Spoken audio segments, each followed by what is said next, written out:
시청자 여러분 안녕하십니까? KUBS 간추린 뉴스입니다. 첫 소식입니다. 미국에서 캔털루프 멜론을 먹고 적어도 16명이 숨졌습니다. 멜론 껍질에 번식하는 리스테리아균이 원인인데 식중독 환자가 계속 늘면서 보건당국에 비상이 걸렸습니다. 검역관은 콜로라도산 캔털루프 멜론을 통해 전파됐을 것으로 추정되는 리스테리아균 감염자가 72명에 이르며 이 가운데 16명이 숨졌다고 밝혔습니다. 지난달부터 현재까지 리스테리아균 감염 사례가 보고된 곳은 콜로라도와 캔자스 등 18개 주에 이릅니다. 보건당국은 리스테리아균에 감염된 음식을 먹고 증상이 나타나기까지는 4주 정도가 걸리기 때문에 앞으로 몇 주 내에 감염자와 사망자 수가 더 늘어날 것이라고 전망했습니다. 미 국방부와 국회의사당을 겨냥한 모형 비행기 테러 음모가 연방수사국 FBI에 적발됐습니다. FBI는 폭탄을 장착한 모형 비행기를 이용해 워싱턴의 국방부와 국회의사당을 공격하려는 음모를 꾸민 혐의로 미국 국적의 26살 레주안 페르도스를 붙잡았다고 밝혔습니다.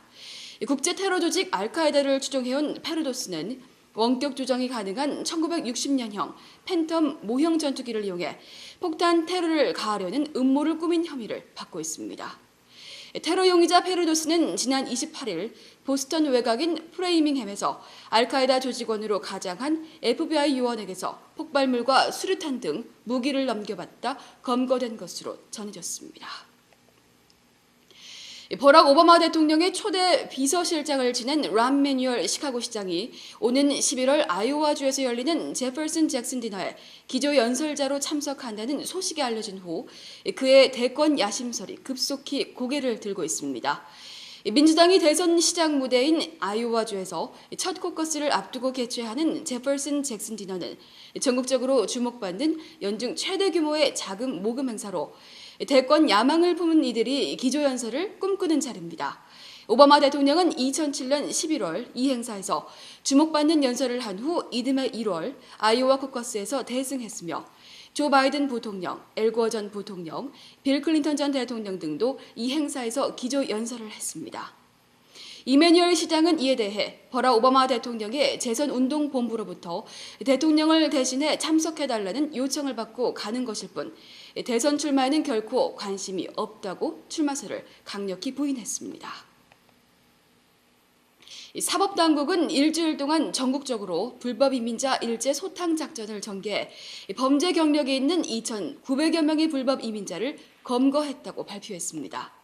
50개 주와 해외 영토에서 실시된 이번 일제 소탕은 이민 세관 단속국 요원 등 1,900여 명이 참여해 사상 최대 규모로 진행됐습니다.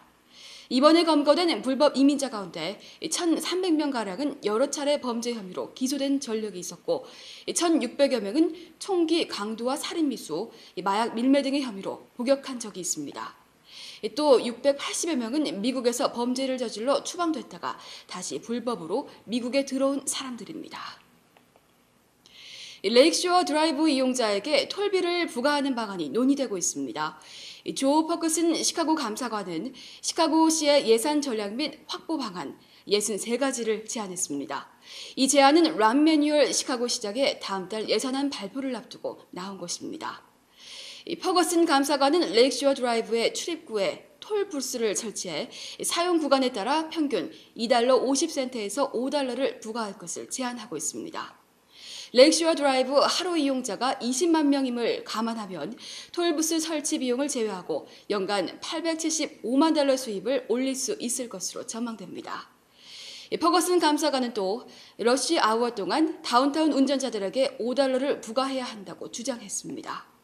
오전 6시에서 9시 30분, 오후 3시에서 7시 사이 놀스길에서 I-55 구간과 할스테드에서 미시간 호수 구간 사용자들이 대상입니다.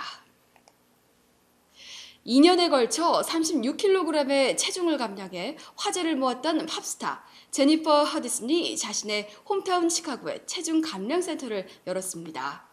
허디슨은 시카고 남부 하이드파크 지역에 제니퍼 허디슨 웨이트 와처스 센터를 설립하고 이날 개업식을 열었습니다.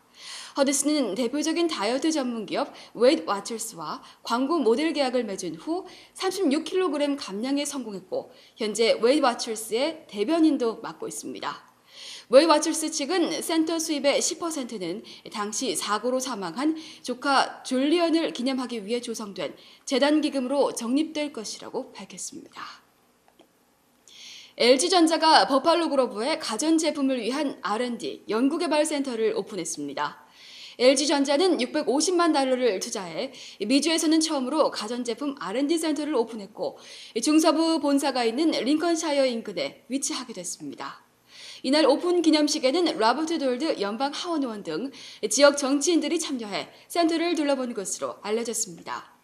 세탁기, 건조기, 냉장고 등 LG 가전제품들이 제조되기 전 마지막 관문으로 매년 수백 개의 가전제품에 대한 품질 평가가 이곳에서 이뤄질 것으로 알려졌습니다.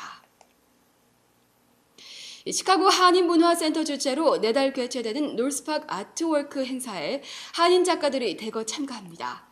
예술가의 달 10월을 주제로 시카고 일원에서 개최되는 이번 행사에서 한인 작가들은 지난해와 마찬가지로 5,500번대 캣집길과 3,200번대 부린막길 일대에 비어있는 상가를 활용해 전시장으로 꾸며 10월 8일부터 9일까지 전시회를 갖습니다. 미술협회에서는 총 80여 명의 작가들이 참여하는 이번 전시회를 찾는 관객들에게 한국의 전통예술을 알리기 위한 목적으로 전통 연 만들기 체험 및 워크숍을 실시할 예정입니다. 이상 기분 좋은 기쁨 방송 KUBS 뉴스 마칩니다. 시청해주신 여러분 고맙습니다.